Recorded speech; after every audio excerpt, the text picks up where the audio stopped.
프랑스 국영철도에서 20년간 떼제베 개발에 몸담아온 베테랑 엔지니어가 있었습니다. 그는 유럽 철도 기술의 우월성을 확신하며 한국으로 출장을 떠났죠.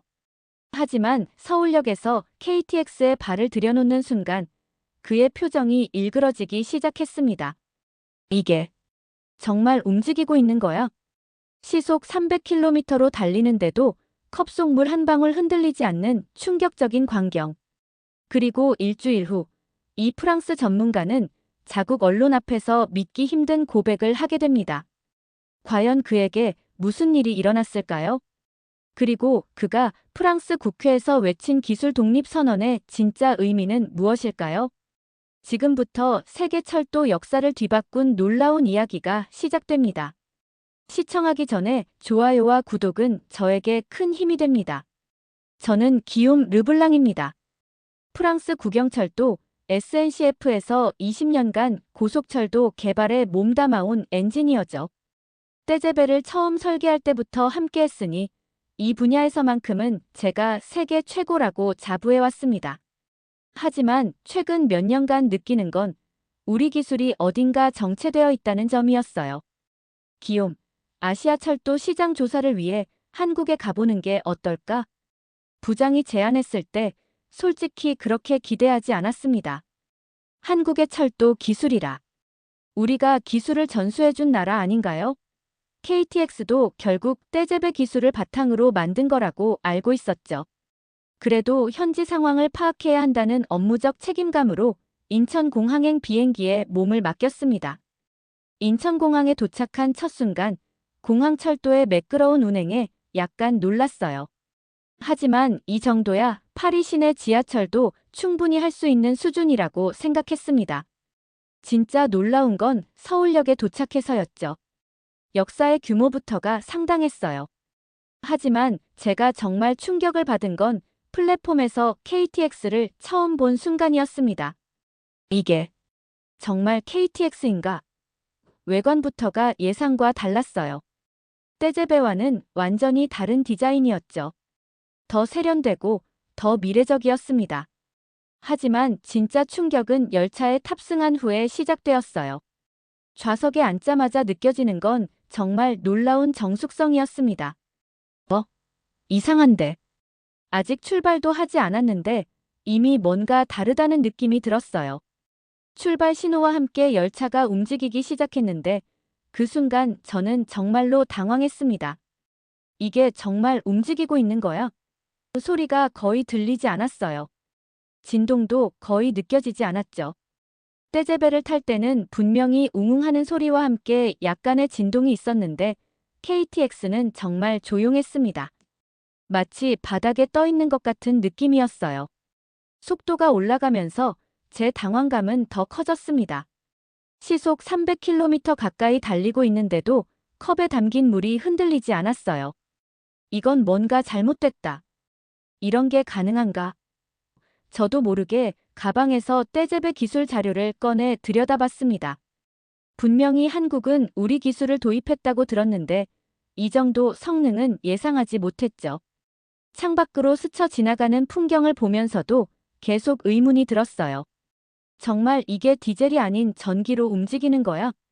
너무나도 조용해서 혹시 다른 동력원을 쓰는 건 아닌지 의심스러웠습니다.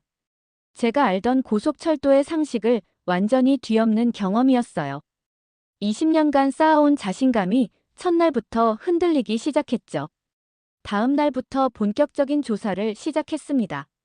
한국철도공사에서 안내해준 정혜린 박사와 함께 KTX의 전 구간을 체험해보기로 했어요. 정 박사는 프랑스 소르본 대학에서 기계공학 박사 학위를 받은 분이었죠. 첫 만남에서부터 그분의 전문성을 느낄 수 있었습니다. 기욤 씨, 어제 KTX를 처음 타보셨다고 들었는데 어떠셨나요? 정 박사가 물었을 때 저는 솔직하게 답했어요. 정말 놀라웠습니다. 떼제베와는 완전히 다른 수준의 정숙성이더군요. 그러자 정 박사가 미소를 지으며 말했습니다. 그건 시작에 불과해요. 오늘 더 자세히 보여드리죠. 서울에서 부산까지 가는 동안 저는 계속해서 놀라움의 연속이었어요. 먼저 정차 시스템부터가 달랐습니다. 각 역에서의 정차 시간이 정확히 3분으로 통제되고 있었죠. 이 정도 정확성은 어떻게 가능한 건가요? 제가 묻자 정 박사가 설명해 주었습니다. 저희는 중앙 통제 시스템을 통해 모든 열차의 운행을 실시간으로 관리합니다. 날씨, 승객 수, 심지어 각 역의 승하차 패턴까지 모두 데이터화해서 운행 계획을 수립하죠. 이런 정도의 시스템 통합은 프랑스에서도 쉽게 볼 수 없는 수준이었어요. 그런데 더 놀라운 건 승객 편의성이었습니다. 각 좌석마다 개별 전원 콘센트가 있었고 무선 인터넷도 전 구간에서 안정적으로 연결되었어요. 이런 편의시설은 언제부터 도입하신 건가요? KTX 개통 초기부터 기본으로 제공하고 있습니다. 승객의 편의성을 최우선으로 생각하거든요. 중간에 대전역에서 잠시 정차했을 때 저는 플랫폼으로 내려가 열차 하부를 자세히 살펴봤습니다. 그때 발견한 게 또 하나의 충격이었어요. 바퀴와 레일의 접촉면이 생각보다 매끄러웠죠. 혹시 특별한 소재를 사용하시나요? 네, 저희만의 특수 합금을 개발해서 사용하고 있어요. 마모를 최소화하면서도 소음을 줄이는 데 집중했습니다. 부산에 도착할 때까지 약 3시간 동안 저는 계속해서 메모를 했어요. 떼제베와 비교해서 KTX가 우수한 점들을 하나하나 기록해 나갔죠. 정시성, 정숙성, 승객 편의성, 그리고 무엇보다 전체적인 시스템의 완성도가 놀라웠습니다. 정 박사님, 이 모든 기술을 언제부터 개발하기 시작하셨나요? 사실 KTX 초기에는 프랑스 기술을 많이 참고했어요. 하지만 우리나라 지형과 기후, 그리고 승객들의 요구사항에 맞게 지속적으로 개선해왔죠. 특히 최근 10년간의 발전이 눈에 띕니다. 정 박사의 설명을 들으면서 저는 한국이 단순히 기술을 도입한 게 아니라 독자적으로 발전시켜왔다는 걸 깨달았어요. 더 황당한 건 정 박사가 사실 초기에 프랑스 측에서 핵심 기술 이전을 거부해서 어쩔 수 없이 자체 개발할 수밖에 없었어요라고 담담하게 말하더군요. 그제서야 왜 한국이 독자 기술을 개발하게 되었는지 알겠더라고요. 그날 저녁 호텔방에서 하루 종일의 경험을 정리하면서 솔직히 당황스러웠습니다. 그런데 더 충격적인 건 KTX 승무원이 제게 건넨 작은 쪽지였어요. 프랑스 떼제베 덕분에 저희가 꿈을 꿀 수 있었습니다. 감사합니다라고 적혀 있더군요. 순간 가슴이 뭉클했습니다. 제가 가져온 선입견이 완전히 잘못되었다는 걸 인정해야 했거든요. 셋째 날, 정혜린 박사의 안내로 한국철도기술연구원을 방문했습니다. 연구원 건물에 들어서는 순간부터 분위기가 남달랐어요. 복도 곳곳에 걸린 특허증들과 기술 개발, 연역들을 보니 이곳이 단순한 연구기관이 아니라는 걸 느낄 수 있었죠. 오늘은 저희 차량 동역학팀 연구원들과 함께 기술적인 부분을 자세히 논의해보죠. 정 박사가 안내해준 회의실에는 20대 후반에서 30대 초반으로 보이는 젊은 연구원들이 기다리고 있었습니다. 이들의 눈빛에서 느껴지는 열정이 상당했어요. 안녕하세요, 기욤 박사님. 프랑스의 떼제베 기술에 대해 많이 공부했습니다. 김 연구원이라고 소개된 젊은 엔지니어가 먼저 말을 꺼냈어요. 저희가 궁금한 건 떼제베의 소음 문제를 어떻게 해결하셨는지입니다. 순간 저는 당황했습니다. 소음 문제라니 그들이 오히려 우리 기술의 약점을 정확히 짚고 있었거든요. 떼제베도 지속적으로 소음을 줄이기 위해 노력하고 있습니다만. 제가 말을 더듬거리자 이번에는 박 연구원이라는 분이 말했어요. 저희 KTX가 조용한 이유는 전기 모듈에 흡음 소재를 적용했기 때문입니다. 그리고 동력 분산형 설계로 진동을 최소화했죠. 동력 분산형 설계라는 말에 저는 더욱 놀랐습니다.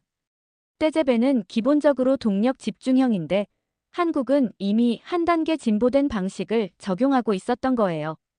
혹시 동력 분산형으로 바꾸면서 유지 보수는 어떻게 해결하셨나요? 제가 묻자 연구원들이 서로 눈을 마주치며 미소를 지었습니다.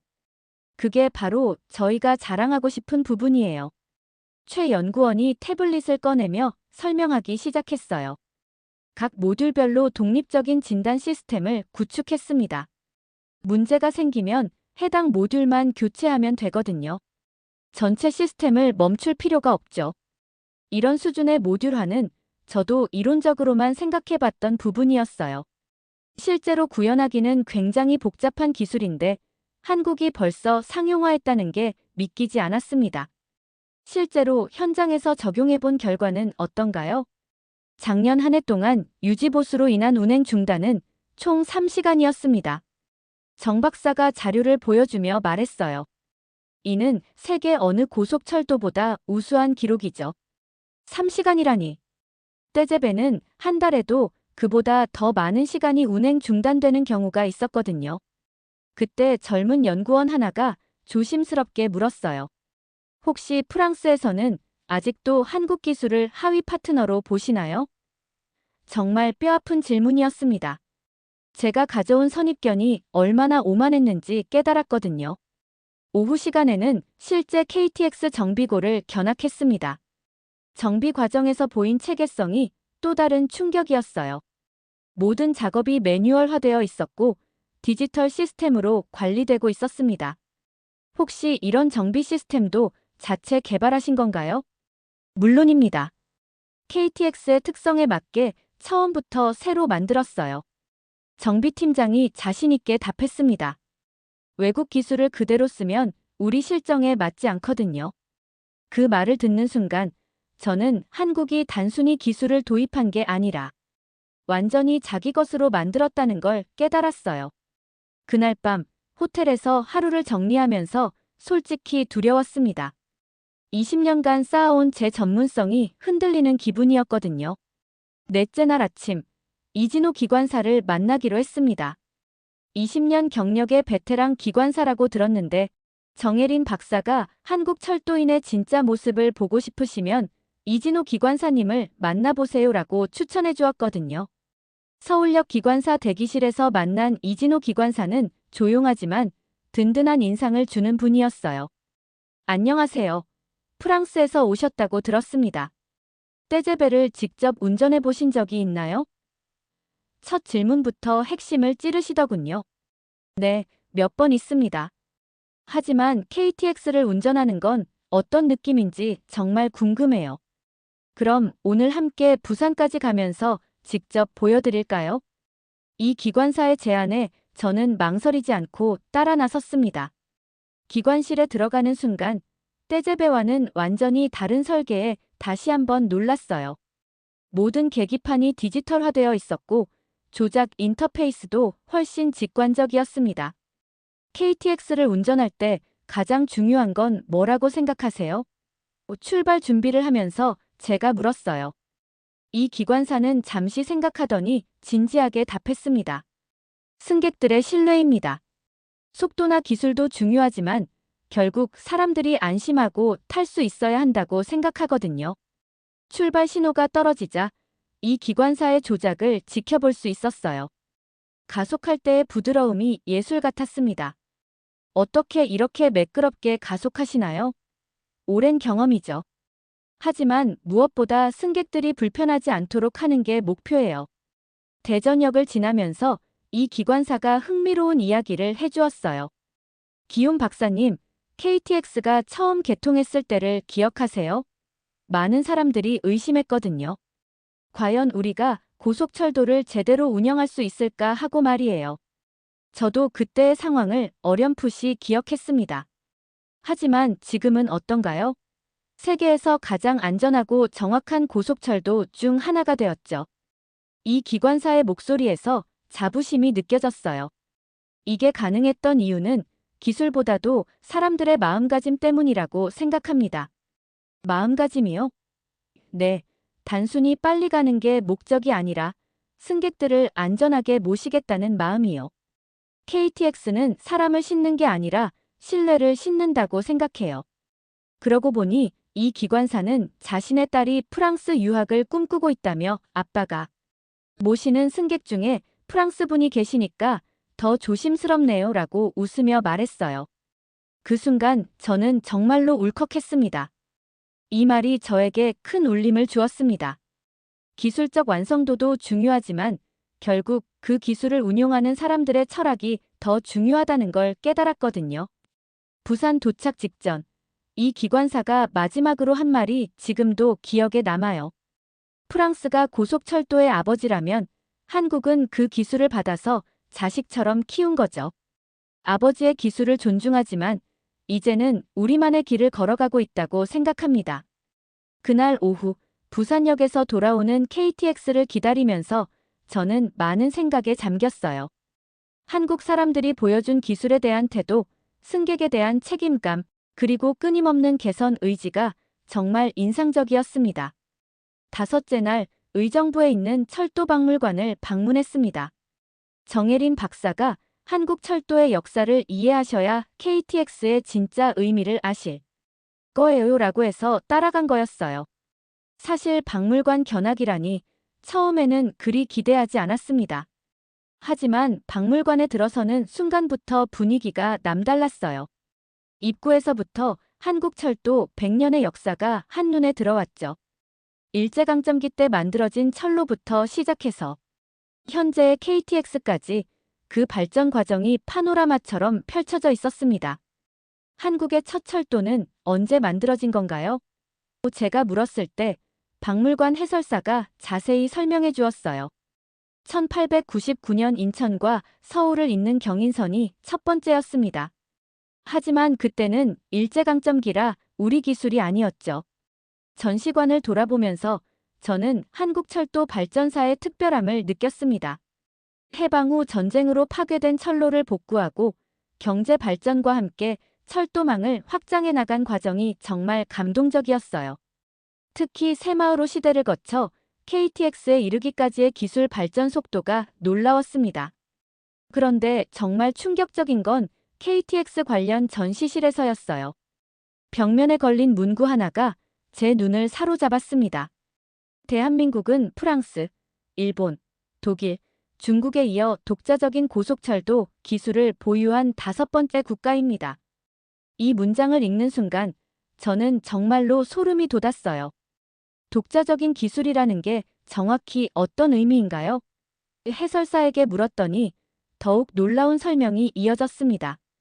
처음에는 프랑스 기술을 도입했지만 이후 15년간 지속적으로 개선해서 이제는 원천 기술의 80% 이상을 국산화했습니다. 특히 최근에 개발한 KTX 이음은 완전한 한국 기술이에요. KTX 이음이라는 말에 저는 더욱 관심이 생겼어요. 혹시 그 열차를 직접 볼 수 있을까요? 물론입니다. 내일 시운전이 있는데 특별히 탑승해 보실 수 있도록 준비해 드릴게요. 해설사의 제안에 저는 감사의 마음을 표했습니다. 박물관 마지막 코너에서 본 영상이 가장 인상적이었어요. KTX 개발 과정을 담은 다큐멘터리였는데 한국 엔지니어들이 밤낮 없이 연구하는 모습이 담겨 있었죠. 우리는 단순히 빠른 기차를 만드는 게 아니라 한국인의 꿈을 싣는 기차를 만들고 있습니다. 영상 속 한 연구원의 이 말이 저에게 큰 울림을 주었어요. 기술 개발이 단순한 산업적 목표가 아니라 국가적 자존심과 국민의 염원이 담긴 프로젝트라는 걸 깨달았거든요. 프랑스에서 떼제베를 개발할 때도 비슷한 마음이었지만 한국의 상황은 더욱 절실했을 것 같았습니다. 박물관을 나오면서 정혜린 박사가 저에게 말했어요. 어떠세요? 한국 철도의 역사를 보니까 KTX가 다르게 느껴지시죠? 정말 그랬습니다. 단순한 교통수단이 아니라 한 민족의 의지와 꿈이 담긴 결과물이라는 걸 이해하게 되었어요. 그날 저녁 호텔에서 하루를 정리하면서 저는 처음으로 겸손해졌습니다. 프랑스의 기술적 우월성을 자랑하기 위해 온 출장이었는데 오히려 배울 게 너무 많다는 걸 깨달았거든요. 여섯째 날, 드디어 KTX 이음을 직접 체험할 기회가 왔습니다. 한국철도기술연구원에서 특별히 시운전에 참여할 수 있도록 해주었거든요. 오산 기지에서 시운전용 KTX 이음을 처음 본 순간 저는 말 그대로 숨이 막혔어요. 외관부터가 기존 KTX와는 차원이 달랐습니다. 더 날렵하고 더 미래지향적인 디자인이었죠. 이게 정말 한국에서 독자 개발한 건가요? 제가 물었을 때 연구팀장이 자신 있게 답했어요. 네, 설계부터 제작까지 모든 과정이 순수 한국 기술입니다. 내부에 들어가자마자 느껴지는 건 공간의 효율성이었어요. 기존 KTX보다 좌석 간격이 더 넓었는데도 전체 좌석 수는 늘어났다고 하더군요. 어떻게 이런 설계가 가능한 건가요? 공간 활용도를 극대화하는 새로운 설계 기법을 적용했습니다. 승객의 편의성과 수송 효율성을 동시에 높인 거죠. 시운전이 시작되자 저는 또다시 충격을 받았습니다. 가속 성능이 기존 KTX보다 훨씬 뛰어났어요. 시속 320km까지 올라가는데도 진동이나 소음이 거의 느껴지지 않았습니다. 최고 속도가 얼마나 되나요? 상용 운행에서는 320km지만 테스트에서는 400km까지 달렸습니다. 400km라니. 이는 떼제베의 최고 기록과 맞먹는 수준이었어요. 더 놀라운 사실은 이 모든 기술이 평균 연령 35세의 한국 엔지니어들이 만들어냈다는 점이었어요. 유럽에서는 50대가 되어야 이런 프로젝트를 맡는데 한국은 젊은 인재들이 세계 최고 기술을 선도하고 있더군요. 더 놀라운 건 그 속도에서도 안정성이 완벽하게 유지된다는 점이었습니다. 브레이킹 시스템은 어떤가요? 비상 상황에서 최고 속도에서 완전 정지까지 3km 이내에서 가능합니다. 시운전이 한창일 때 차량 내에서 촬영 중이던 서양인 한 명이 저에게 다가왔습니다. 혹시 프랑스에서 오신 기욤 박사님이신가요? 그는 NCN 아시아 특파원인 매튜 로웰이라고 자신을 소개했어요. 이미 며칠째 한국의 철도 기술을 취재하고 있는데 마침 좋은 기회네요. 매튜가 카메라를 정면으로 향하게 하며 정중하게 부탁했습니다. 프랑스 전문가 입장에서 한국의 철도 기술을 어떻게 평가하시는지 짧게 말씀해 주실 수 있을까요? 솔직히 당황스러웠어요. 며칠 전까지만 해도 자신 있게 답할 수 있었을 텐데 지금은 뭐라고 말해야 할지 정말 복잡한 심정이었거든요. 네. 기욤 박사님, 프랑스 전문가 입장에서 한국의 철도 기술을 어떻게 평가하시나요? 매튜가 카메라를 들이대며 물었어요. 솔직히 당황스러웠습니다. 며칠 전까지만 해도 자신 있게 답할 수 있었을 텐데 이제는 뭐라고 말해야 할지 모르겠더군요. 한국의 기술 수준이 예상보다 훨씬 높습니다. 제가 조심스럽게 답하자 매튜가 더 구체적으로 물었어요. 구체적으로 어떤 부분이 인상적이었나요? 정숙성, 안정성, 그리고 무엇보다 시스템의 통합성이 뛰어나더군요. 이런 수준은 유럽에서도 쉽게 볼 수 없어요. KTX 이음이 최고 속도로 달리는 동안 저는 계속해서 메모를 했습니다. 떼제베와 비교할 수 있는 모든 요소들을 하나하나 기록해 나갔죠. 승차감, 소음, 진동, 가속 성능, 제동 성능. 어느 것 하나 떨어지는 게 없었어요. 오히려 여러 면에서 떼제베를 뛰어넘는 수준이었습니다. 기욤 박사님, 이 기술을 프랑스에도 적용할 수 있을까요? 동행한 한국 연구원이 물었을 때 저는 쓴웃음을 지었어요. 적용하고 싶지만 솔직히 우리도 이런 기술을 개발하려면 상당한 시간이 필요할 것 같습니다. 시운전이 끝나고 기지로 돌아오는 길에 매튜가 인터뷰를 계속했어요. 한국에 오기 전과 지금의 생각이 달라지셨나요? 이 질문에 저는 정말 솔직하게 답했습니다. 완전히 달라졌습니다. 한국을 배우러 온 게 아니라 가르치러 온다고 생각했거든요. 하지만 지금은 제가 배워야 할 입장이라는 걸 깨달았어요. 그날 오후 연구원 카페테리아에서 젊은 연구원들과 자유로운 대화를 나눴습니다. 그들의 열정과 자신감이 정말 인상적이었어요. 앞으로 KTX를 어떻게 발전시킬 계획이신가요? 제가 물었을 때 한 연구원이 흥미로운 답을 했습니다. 저희 목표는 단순히 더 빠른 기차를 만드는 게 아니에요. 더 친환경적이고 더 효율적인 교통 시스템을 구축하는 거죠. 또 다른 연구원이 덧붙였어요. 궁극적으로는 한국의 철도 기술을 세계에 수출하고 싶습니다. 이미 몇몇 국가에서 관심을 보이고 있거든요. 한국 기술의 해외 수출이라니. 몇 년 전만 해도 상상할 수 없었던 일이었어요. 하지만 이번 경험을 통해 충분히 가능하다고 생각되었습니다. 기술적 완성도뿐만 아니라 운영 시스템까지 모든 면에서 세계 최고 수준에 도달했거든요. 그날 저녁 호텔에서 매튜와 함께 하루를 정리하면서 많은 이야기를 나눴어요. 기욤 박사님, 이번 경험이 앞으로 박사님의 연구에 어떤 영향을 줄까요? 아마 제 연구 방향을 완전히 바꿀 것 같아요. 한국에서 배운 것들을 프랑스에 적용해 보고 싶거든요. 마지막 날 아침, 프랑스 대사관에서 연락이 왔습니다. 현지 언론사들이 제 한국 방문에 대해 인터뷰를 요청한다는 것이었어요. 솔직히 부담스러웠지만 이번 경험을 정확히 전달해야 한다는 책임감도 느꼈습니다. 대사관 회의실에서 만난 기자들은 한국 언론사뿐만 아니라 프랑스 방송국, 심지어 국제통신사 기자들까지 있었어요. 매튜 로웰도 NCN 카메라맨과 함께 자리했습니다. 기욤 박사님, 일주일간의 한국 방문을 어떻게 평가하시나요? 첫 질문부터 핵심이었습니다.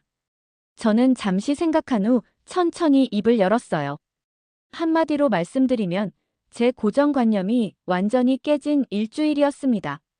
한국에 오기 전까지는 KTX가 떼제베 기술의 연장선이라고 생각했거든요. 하지만 지금은 완전히 다른 차원의 기술이라는 걸 깨달았습니다. 구체적으로 어떤 점이 가장 인상적이었나요? 프랑스 기자가 후속 질문을 했어요. 정숙성과 안정성이 압도적이었습니다. 시속 300km로 달리는데도 컵에 담긴 물이 흔들리지 않더군요. 이런 수준의 완성도는 유럽에서도 보기 어려워요. 한국 기자가 민감한 질문을 던졌습니다.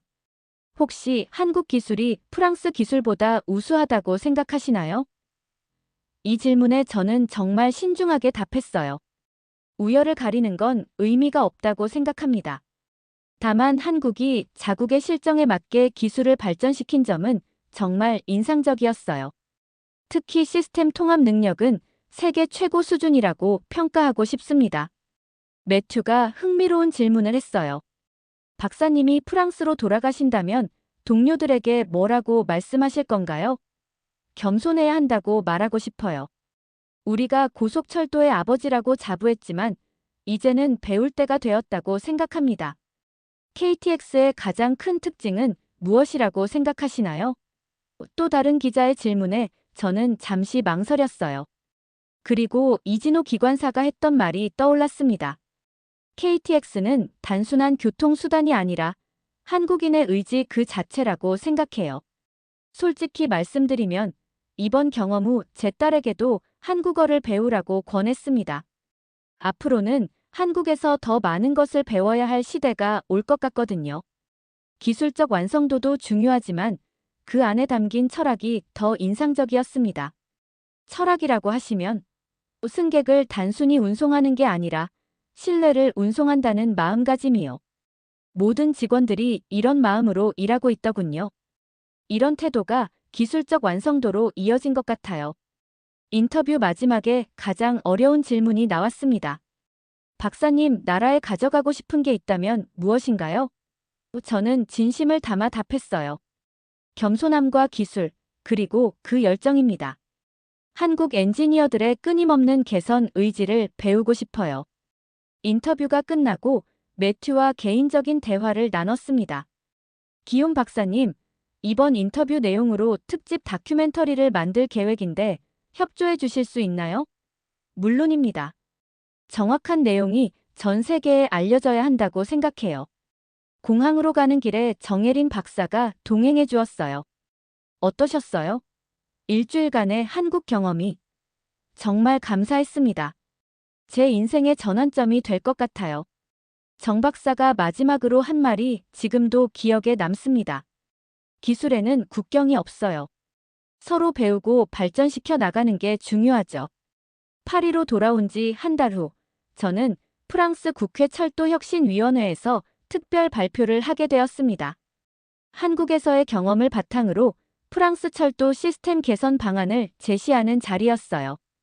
회의실에는 교통부 장관을 비롯해 주요 정책 결정자들이 모여 있었습니다. 존경하는 위원님들, 오늘 저는 프랑스 철도의 미래에 대해 말씀드리고자 합니다. 제 발표가 시작되었어요. 준비한 자료에는 KTX의 설계도와 운영 시스템 분석이 가득했습니다. 우리가 고속철도의 원조라고 자부해왔지만 진정한 완성은 한국에서 이루어졌다고 생각합니다. 회의실이 조용해졌어요. 아마 많은 분들이 예상하지 못한 발언이었을 거예요. 구체적으로 설명해 주시죠. 위원장이 말했습니다. 저는 KTX의 모듈화 시스템, 예측 정비 기술, 그리고 무엇보다 통합 운영 시스템에 대해 자세히 설명했어요. 이런 기술들을 우리도 도입할 수 있을까요? 한 위원이 물었을 때 저는 솔직하게 답했습니다. 기술 자체는 도입 가능하지만 더 중요한 건 운영 철학의 변화라고 생각합니다. 한국 철도인들의 마음가짐을 배워야 해요. 발표 후 여러 질문이 쏟아졌습니다. 그 중에서도 기억에 남는 건 한국과의 기술 협력 가능성에 대한 질문이었어요. 충분히 가능하다고 봅니다. 실제로 한국 측에서도 기술 교류에 관심을 보이고 있거든요. 그날 저녁 집에 돌아와서 매튜 로웰로부터 연락을 받았어요. 기욤 박사님, 저희 다큐멘터리가 완성되었습니다. NCN에서 다음 주에 방영할 예정이에요. 며칠 후 방영된 다큐멘터리 제목은 KTX 동향의 기적이었습니다. 다큐멘터리는 예상보다 큰 반향을 불러일으켰어요. 방영 후 일주일 만에 온라인 조회수가 500만 회를 넘었고 유럽 전역에서 한국 철도 기술에 대한 관심이 급증했습니다.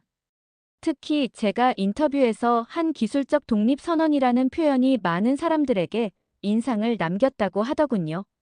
더 놀라운 건 한국에서의 반응이었어요.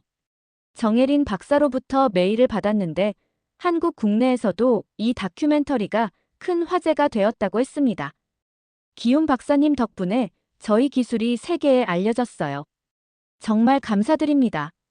몇 달 후 저는 SNCF에서 새로운 프로젝트를 맡게 되었습니다. 한국과의 기술 교류를 통해 차세대 떼제베를 개발하는 프로젝트였어요. 아이러니하게도 제가 한국을 무시하려고 갔던 출장이 이런 결과를 가져온 거죠. 프로젝트 첫 회의에서 저는 팀원들에게 말했습니다. 우리는 이제 배우는 자세로 접근해야 합니다. 한국에서 보여준 겸손함과 열정을 본받아야 해요. 젊은 엔지니어 중 한 명이 물었어요. 박사님, 정말 한국 기술이 그렇게 대단한가요? 직접 가보시면 알 거예요. 저도 처음엔 믿지 않았거든요. 그날 이후로 저희 팀에서는 한국어 공부가 유행처럼 번졌습니다. 모두 한국에서 직접 배우고 싶어 했거든요. 지금 생각해보면 한국에서의 일주일이 제 인생을 완전히 바꾸어 놓았어요. 기술자로서의 자만심을 버리고 진정한 겸손함을 배웠습니다. 그리고 무엇보다 기술 발전에는 끝이 없다는 걸 깨달았죠. 얼마 전 다시 서울역에 왔을 때 KTX에 오르며 생각했습니다. 이 열차는 단순한 교통수단이 아니라 한 민족이 이룩한 기술 독립 선언이었다고 말이에요. 그리고 저는 그 역사적 순간을 목격한 증인이 된 거죠. 오늘의 이야기는 여기까지입니다. 오늘의 사연이 마음에 드셨다면 구독, 좋아요 부탁드리겠습니다. 소중한 시간 긴 이야기 끝까지 들어주셔서 진심으로 감사합니다. 앞으로도 더 좋은 사연으로 여러분을 찾아오겠습니다.